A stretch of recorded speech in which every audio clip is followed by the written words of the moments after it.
all you positive heads out there.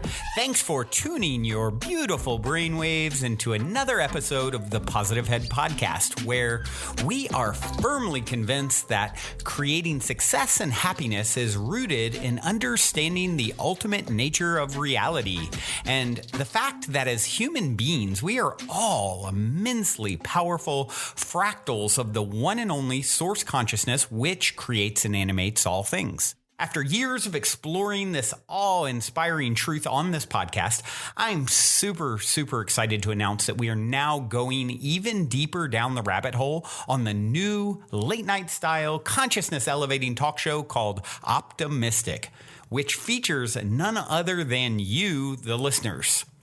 Optimistic is taped out of the epic, spaceship-esque 8-bedroom property we call the Mystic Manor that myself and the rest of the Optimistic crew now navigate reality from in Venice Beach, California.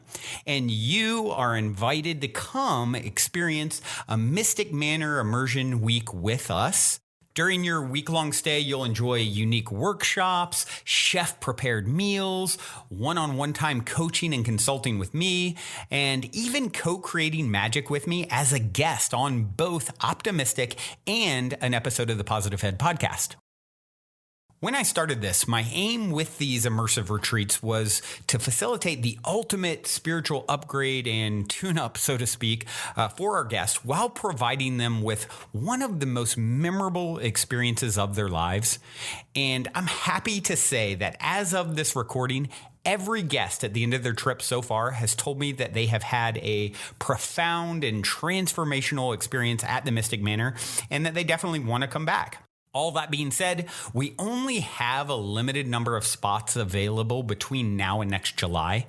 And as of this recording, about half of those spots are already filled. So if there's any part of you that is screaming, yes, I want to come, I feel like I need to be there, go now and book a slot with me to discuss how we can put our heads together and make it happen at calendly.com/talkwithbrandon. I know for some people there is also that little voice in their head saying, why not? I can't get off work. I can't afford it, and on and on and on. But, really Henry Ford, I think, said it best. Whether you think you can or think you can't, you're right. And I'm confident that where there's a will, there's a way. And I'm personally committed to doing everything in my power, including discounts and payment plans, to get you here if it is something that truly feels like a huge yes for you energetically and like you're meant to be here.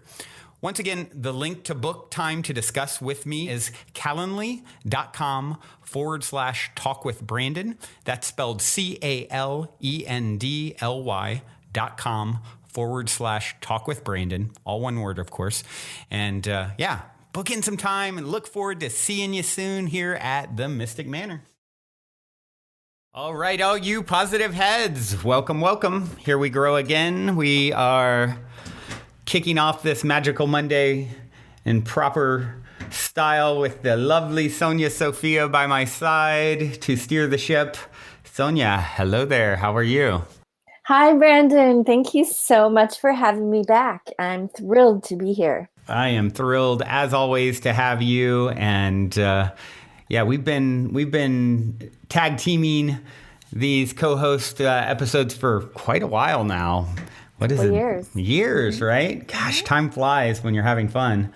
Right? And time flies when you are helping to change the world and growing and expanding. And you're definitely been doing a lot of that. And we're gonna talk about some of the exciting growth that's happening in your world in 2020. And I don't know exactly when I do have a guest on, I always like to let you guys steer to some degree. And so what are you feeling most called to start chatting about today? I know we talked about a few different things. What I want to talk about is how to support the next generation, the people who are in their late 20s, in their 30s, the people who are being handed stewardship of this world now and in the next 10 years. And what it feels like to them to be handed a world that's broken and on fire and say, here, you guys, sorry about the mess, deal with it. Sorry about the mess. We're going to go, we're going to cross into the next dimension now. Peace out. Good luck. And, you know, handing it off to the millennials who are kind of ill-equipped and unprepared, burdened with student debt, pretty distracted, maybe not given really good information in school because a lot of the things that were true weren't being taught.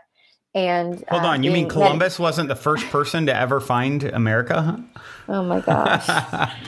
You know, so there's this sense of depression and anxiety, and also just a very strong desire to check out, and also to zoom in and say, you know what, if this whole thing is going to like heck, you know, what do you do if you feel like you've only got a few years left on planet Earth to do anything? You focus on just having pleasure and having as much fun as you can, and just kind of, you know, not taking it too seriously. But what I want to do is give people hope and encourage them and say, look, we can and are turning this around. And it's going to take everyone to shift the thinking and the trauma that this society has been based on. Right. You know, generations have been handed sexism, racism, all this cultural conditioning, what is possible for people in this socioeconomical, you know, category, what's possible for people who look like that or come from this area geographically, and none of that's true.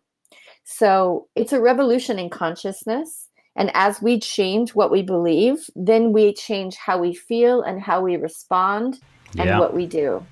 Yeah, if you change the way you look at things, the things you look at change, as Wayne Dyer used to say. And yeah, you know, for me, maybe it's my eternal optimism. I view it as, yes, there is a lot of things screwy on this planet right now, and there's a lot to be excited about, and developments, and you know, new ways to clean the ocean that are coming up, or new, you know, ways to generate free energy, or you know, there's just, you know, seeing, oh, so-and-so, or, you know, this country just planted 10 million trees in an afternoon or whatever. Right. I mean, there's so much goodness out there too. And I feel like, you know, the thing that's the most important for people to hone in on as they look at the world, and especially those out there listening who are super empathic and can get, you know, we all know those people who feel really challenged, we all feel challenged to varying degrees by what things that are happening, right? But there's some people who just like, you know, are weeping about, you know, and feeling empathically, you know, Mother Earth and the pain that's associated around the world. And we all have different levels of sensitivity and ways that we sort of relate to the world. And I think for those people, especially who are really feeling it intensely, is it's the narrative and story we tell around all of this is crucial. And telling the story that, okay, there can't be a redemption. We can't, you know, the millennials or even that generation behind millennials can't have the opportunity, the experience of setting things right if things aren't wrong to begin with, or broken rather, you know? And so I think that there's a setup at play here that we all will do well to draw our attention to.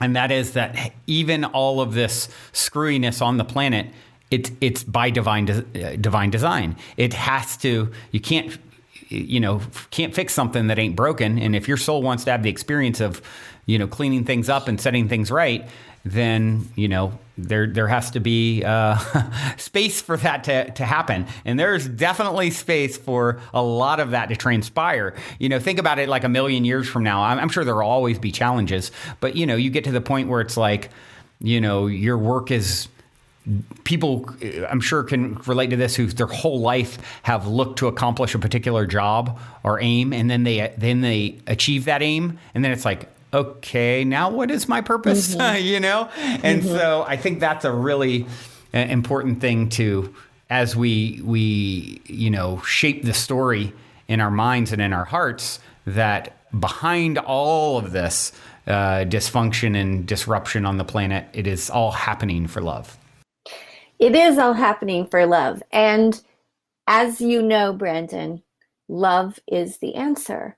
And the challenge is like, well, how do I take that out of a quote and turn it into my actual experience of living? For sure. How do I learn how to like mainline love and give myself the love, the encouragement, the self-respect, the boundaries, the practices, the courage, the resiliency emotionally to stay on track and to take advantage of all these opportunities. Right. Because the glass half full or the glass half empty is also the glass half full. It's like, well, what am I going to do with what is here?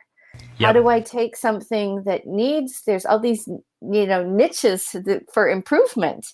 And that's what's exciting. It's like, okay, take any part of the world that you're inspired to connect with, whether that be creating more conscious, positive music or creating a new form of education or designing buildings or creating better ways to produce goods and services. There's just every system needs to be modified and upgraded and turned into something beautiful and creative and functional and flowing and sustainable. So, we have our work cut out for us. And my role is to help people stay focused, stay connected to the flow of love, learn how to generate that flow of love. So I've built this thing that you always hear me talking about on the show, the World Tapping Circle, which basically helps you hold space for love in your life and in yourself. So we're holding space for love together, and love is actually doing the work. And when you bring your pain, you bring your fear, you bring your memories, you bring the past, you bring your bloodline, your ancestral trauma that we're all processing for our mothers and our grandparents. And when you bring that into coherence, into a state of love, and you get your body to connect with that, the healing is exponential, and it moves generations of fear and conditioning and programming out of your body, out of your mind, out of your heart, out of your thoughts, and out of this world. So suddenly we're not responding to the old, archetypes anymore of what's normal and what's been done and what's simply not done. Suddenly we're free to think outside of the box. We're free to build outside of the box. And we're interacting as a collective, collaborating instead of competing. Yeah, that's the key is collaboration over competition is the future of this planet. And, the other thing that was coming up for me when you were talking, just speaking about all that is, when things can seem overwhelming, which I think a lot of the problems on the planet can seem overwhelming to people. And, one of the greatest lessons in the last year for me has been, of course, expanding, into not only the show with Optimistic, which, we've been recording for many months now and are, as of now, planning to release on March 1st, every week thereafter. And it's been such a build up to get there, and so much feeling of, I can relate it because it's like, it's been somewhat overwhelming at times. Moving into the Mystic Manor, where you've been here and seen how much energy is moving through this place, and hosting retreats and shooting a show and still doing the podcast and all the other things that go along with managing all the business aspects of it. And it's so much. And what it's done in a way is break me down in a good way, where it's like, okay, there's so much to do and accomplish, and I don't have all the answers. I don't have all the I's dotted or T's crossed, and surrender into a state of trust that I'm going to be shown maybe not how to get from A to Z, but how to get from A to B, and then from B to C, and then C to D. And that's all I need to know. And so I think when you apply that to any overwhelming task. It's caused me to move into so much more of a state of flow and trust and surrender.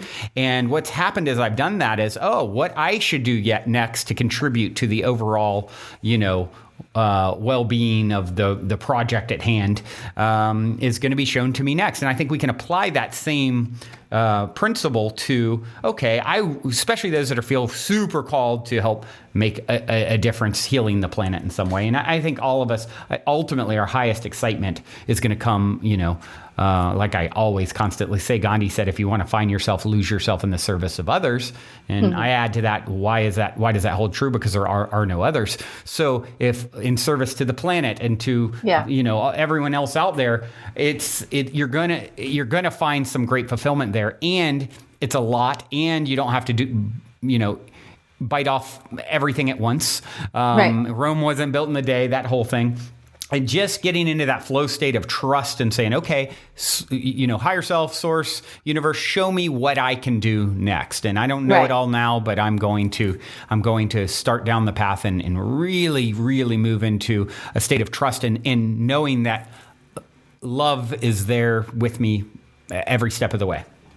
That's true, Brandon. And that state of trust is easier for some people to access than others. For sure. Other people have had their trust broken. Other people have been abandoned, betrayed, felt like they can't trust themselves because they've made themselves promises and broke those promises. So there's that trust, which is where we want to go. But there's this processing piece where you need to learn to process the grudge, process the traumatic memory, process the broken promise, so that you can come back into alignment with what that next step is. Sometimes people don't even want to get still and calm enough to do the little meditation, to open their hearts, to ask, to pray, to listen in and hear what the next step is, because they already have so much fear around how much time it will take. Will they mess it up? What will people think of them? How much money will it take? How hard will it be? So the nervous system tends to shut down around being able to trust or even take the baby step. So there's a baby step so that we can stay connected to the trust and take the next step, which is processing. Right. And cleaning out the emotional body is key.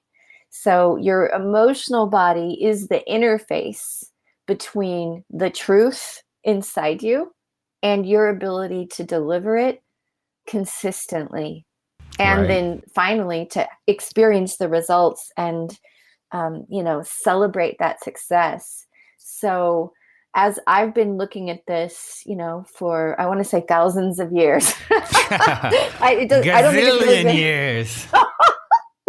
As I've been looking at this and practicing and growing and maturing and evolving and helping so many other people do the same, I thought, well, what would happen if I created a global experiment where I could get 10,000 people, which is the square root of 1% approximately of the population, with a few thousand extra added on for good measure, utilizing the Maharishi effect, which was a study done. And if you look up Maharishi effect, you'll find this study that they did where they got thousands of people to practice meditation all at once in Washington, D.C., and they reduced the crime rate and reduced the police reports majorly. Yeah, and I remember I saw this. The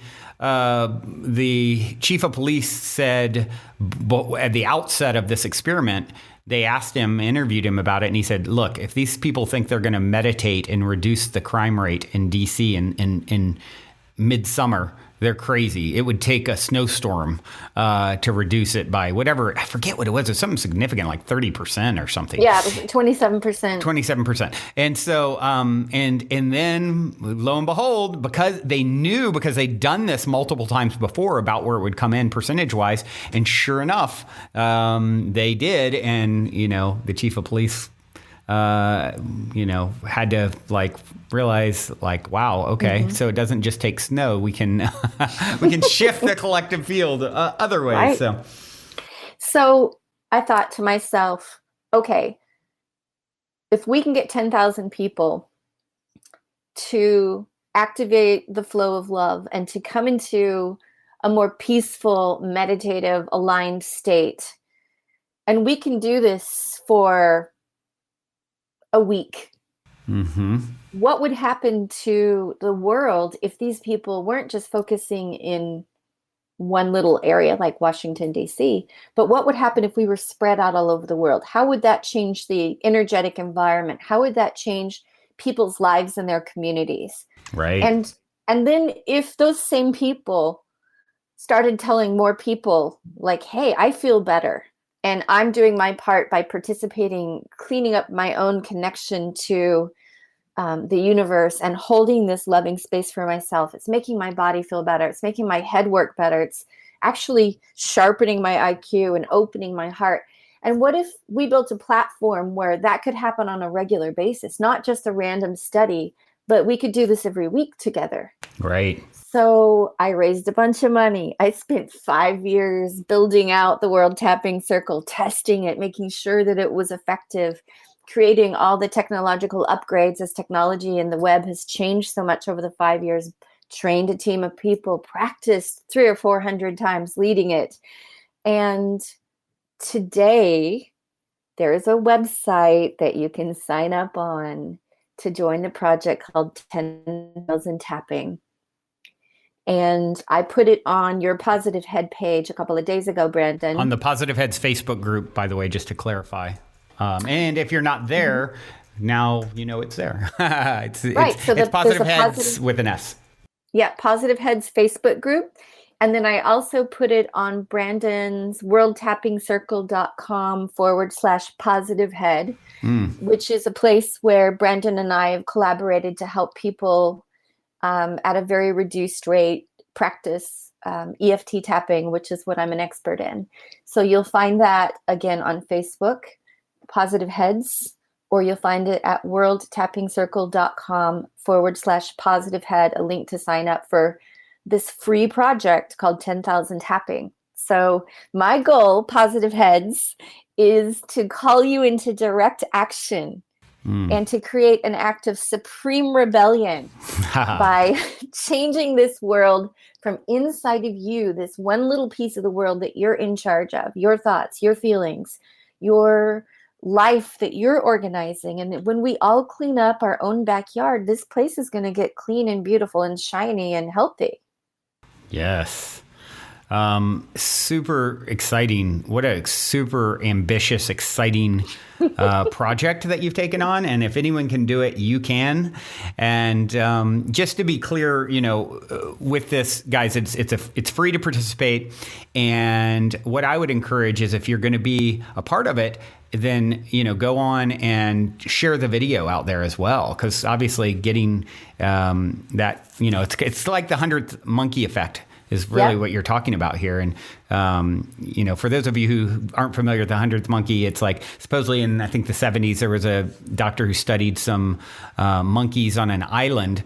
And one of them started washing, I think it was like a sweet potato or something, in the water so that they didn't eat the dirt with it. And then the others saw this and realized, oh, this is smart. They started doing the same thing. No one had ever observed this happening before.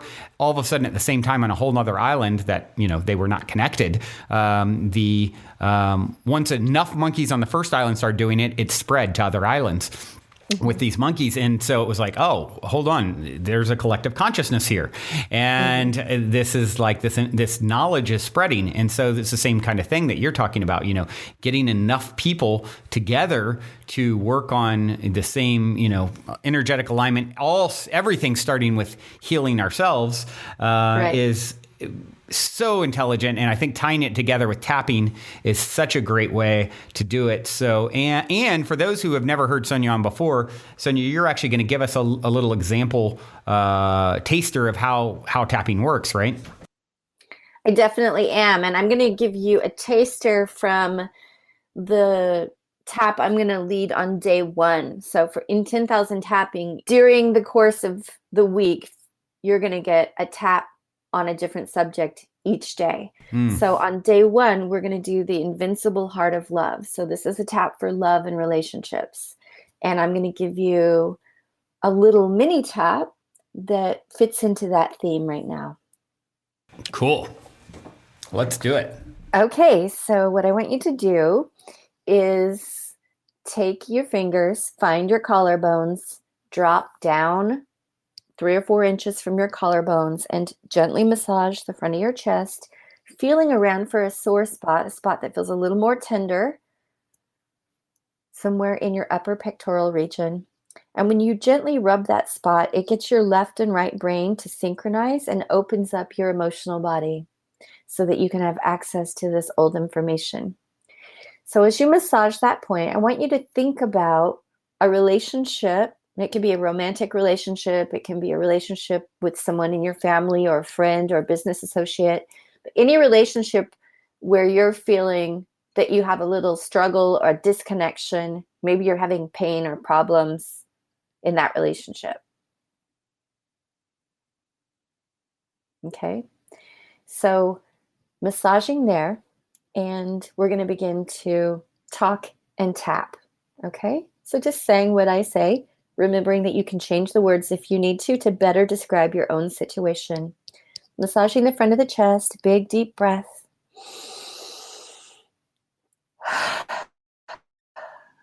Repeat after me, even though I'm having an issue with, and then say that person's name. I'm open to loving and accepting myself.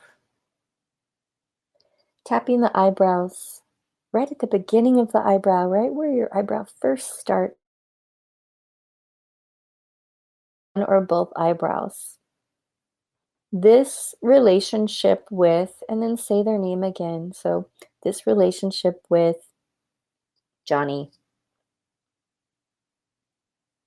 Tapping 4 or 5 times there and moving to your temples, tapping at the edge of the eye socket, the side of your head, big deep breath. Say it again, this relationship with, and say their name again, and breathe. Now tapping the front of your cheekbones,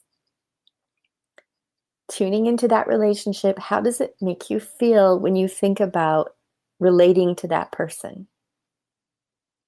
And just acknowledge out loud, I feel what? How intense is that? Like, I feel intense disgust. I feel intense fear. I feel, what do you feel when you think about talking to them? Tapping under the nose. This feeling of, and say that same feeling again. Tapping under the nose and above the lips. This feeling of, maybe it's anxiety. Big deep breath. And tapping under the lips, say it again. This feeling of, and tapping down to the chest, a big circle around the front of the chest, tuning into that feeling that comes up inside you when you think about connecting with this person. Now, as you're tapping the chest, I want you to think about a time when that person's experience with you and your experience with them didn't go so well, that left this residue. For example, the last time I talked to them, they put me down. So tap the chest and just acknowledge what's there for you. What memories are coming up when you think about them that feel less than wonderful? Tapping all over the front of the chest, and breathe. And tap down to the bottom of the front of the ribs. I'm open to loving and accepting myself, even though there was a time when I was talking to, and say their name again, and they said, and what did they say specifically to you? Or what did they imply? For example, they said my work wasn't good enough, or they said I wasn't invited. Whatever it is, say exactly what it is that you think they said as you tap and breathe. And say it 3 or 4 times. For example, They said I wasn't invited. They said I wasn't invited. They said I wasn't invited. Tapping the front of the ribs, repeating this again and again as you tap. Now you're going to tap the side of your ribs, nipple height, side seam of the body. When I heard this, so repeat after me. When I heard this, I felt, and how did you feel? Like unincluded, less than, unimportant, embarrassed. How did you feel? Big deep breath. Now, flip your hand towards the sky and tap the inside of the wrist across the wrist line. There's a little bone on the inside of your wrist. If you move your hand back and forth, you'll feel this bone moving. Tap on that bone and breathe on the inside of your wrist. I accept this remaining feeling of, and just for now, I want you to accept whatever that feeling was that happened when you had this interaction that left you feeling that way. I accept this feeling of embarrassment, for example. Or I accept this feeling of anger. Big deep breath. Tuning into that sensation, remembering that moment. And just acknowledging and accepting for now the residue left from that interaction. Now put your hand like you're going to karate chop something. Looking down at your thumb, tapping at the edge of your thumb, right at the side of your thumbnail. This remaining feeling of, and then say what's still there. For example, this remaining feeling of anger. Tap the index finger in the same place. You're just going to stair step down, side of the finger right next to the fingernail, top edge of your finger. Your hand is still in the karate chop position. Big deep breath, tapping, tuning in again to that remaining feeling. See if you can still recall that feeling. And breathing. Tapping the middle finger, same feeling, same finger. Tuning in again. It's probably getting harder for you to connect with this feeling because what's happening is as we're bringing our attention and acceptance to that interaction, it's actually finishing processing it so that your nervous system isn't left in a traumatized condition.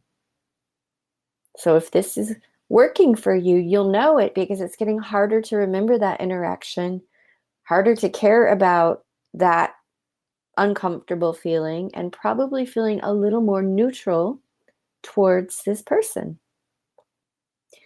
Now you're going to tap the bottom edge of the fourth finger. So flip it around and tap the bottom of your fourth finger, but the side that would touch your pinky if you put your hands together. So big deep breath, tapping on this meridian point, giving yourself the experience of reprogramming your expectations around this relationship. So we're going to say out loud, I'm open to the possibility of feeling at peace and in my power around, and say this person's name. And tap your little finger back to the original edge. So your hand's in the karate chop position. You're going to tap the top edge of your little finger right at the side of the fingernail.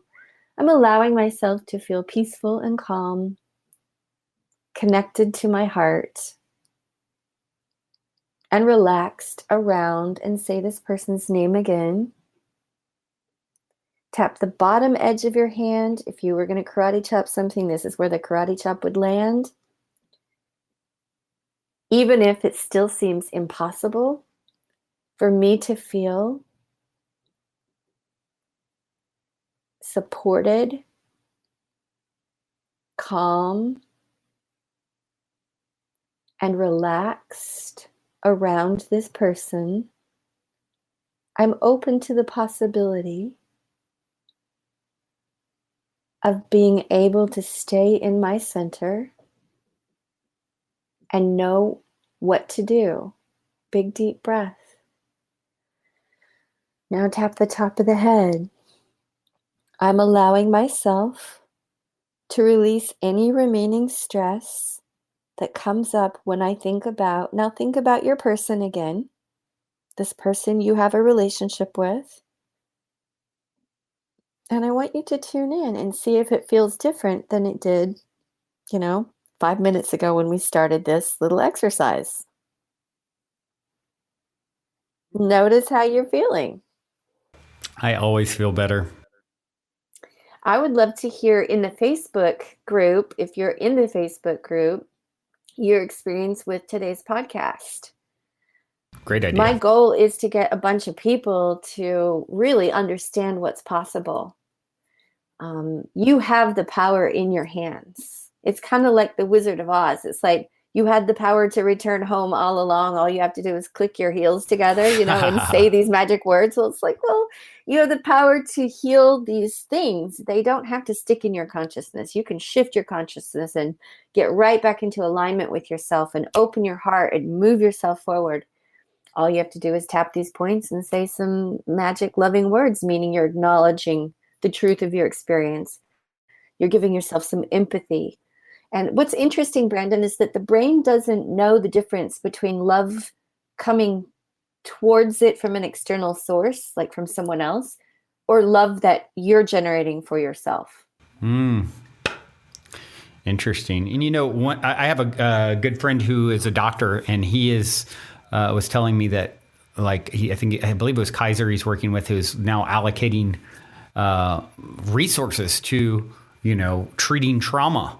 And he's like, the funny thing is they have no idea. Like they're trying to understand. So actually you might be a good person I should connect you to, now that I think about it. Yeah, I would love to support that. I want to say that Kaiser is one of the insurance companies that is, I think they're doing a copay for EFT sessions because it's so effective for PTSD. Oh, wow. Mm-hmm. That's great. Yeah.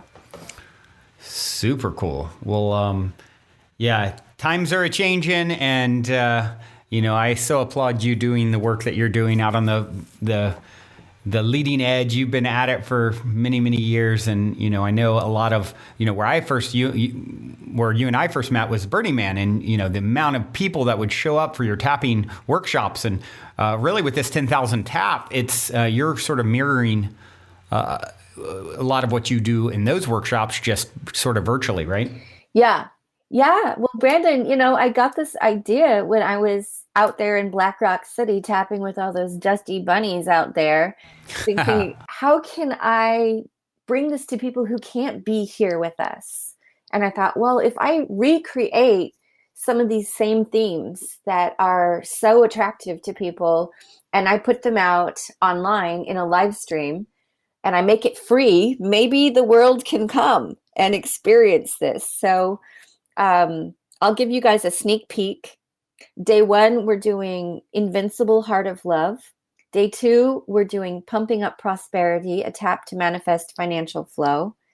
Day 3, we're accelerating health and healing to help people regenerate their bodies, minds, and hearts. Day 4, it's a tap for people who are parenting people or pets.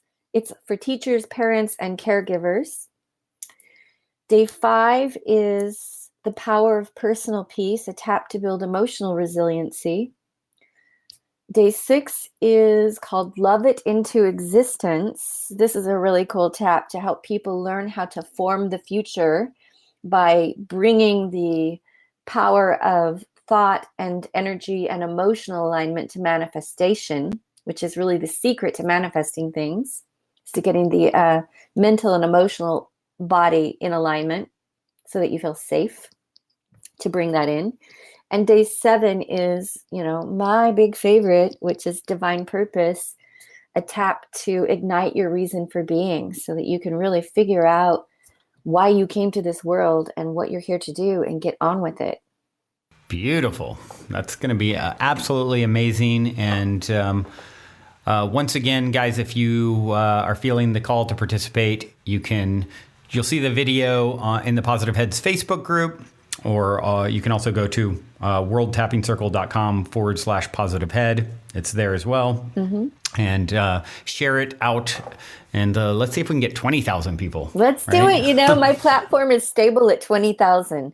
And we built it out in case more people came. And I want you guys to know that even if you can't do the live stream with us, you will be sent the video. And people will be tapping around the clock for that whole week because we're all in different time zones. So don't think that you're doing it by yourself. If you're doing the replay, you will be joined with people all over the planet doing this. And those videos are yours to keep for the rest of your life. I'm not going to charge people for them. I'm not going to put a scarcity, like limited time only. It's like, no. Yep. You guys, let's do this. Let's do the work. Let's change our world. Let's help each other grow. And let's evolve our species and reclaim this planet for love. Beautiful, beautiful. Well, Sonya, this has been absolutely amazing. As always, thank you for coming and helping to steer the ship today. And super excited to continue to watch how this all unfolds and participate in it. And with that being said, do you have DJ Sophia? Do you have a track queued up for us today? Indeed, I do. I am a closet DJ, and this is one of my favorite bands. This is a band called Ma Muse, and their song is The Power of Kindness. And this is a very uplifting tune. So thank you again, Brandon. I adore you. I love the work you're doing. I'm happy to be with you, moving this movement of positivity forward. Likewise, my dear friend, and all of you out there listening, thank you as always.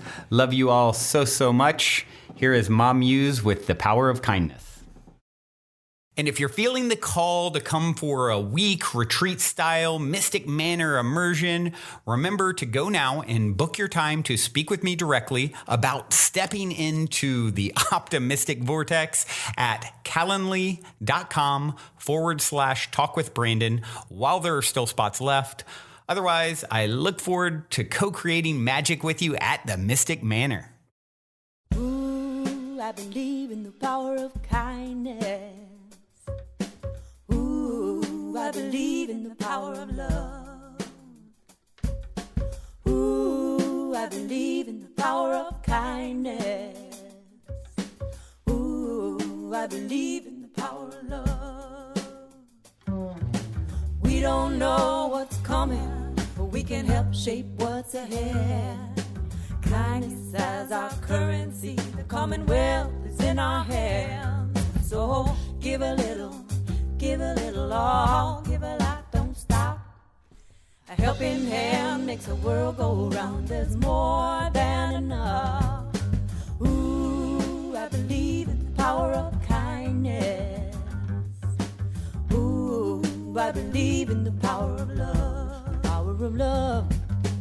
Ooh, I believe in the power of kindness. Kindness.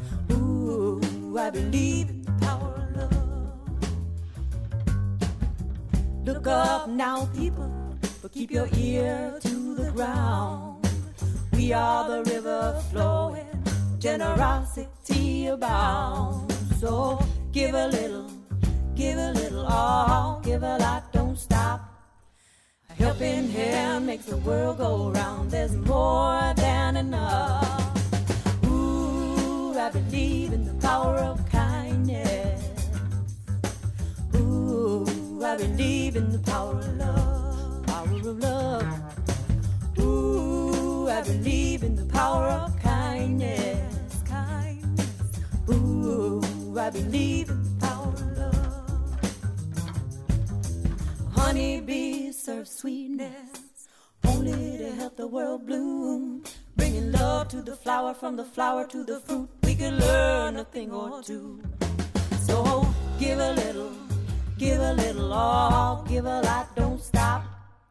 A helping hand makes the world go round. There's more than enough. Ooh, I believe in the power of kindness. Ooh, I believe in the power of love, power of love. Ooh, I I believe in the power of kindness. Ooh, I believe in the power of love. We don't know what's coming. We can help shape what's ahead. Kindness as our currency. The commonwealth is in our hands. So give a little, all. Give a lot, don't stop. A helping hand makes the world go round. There's more than enough. Ooh, oh,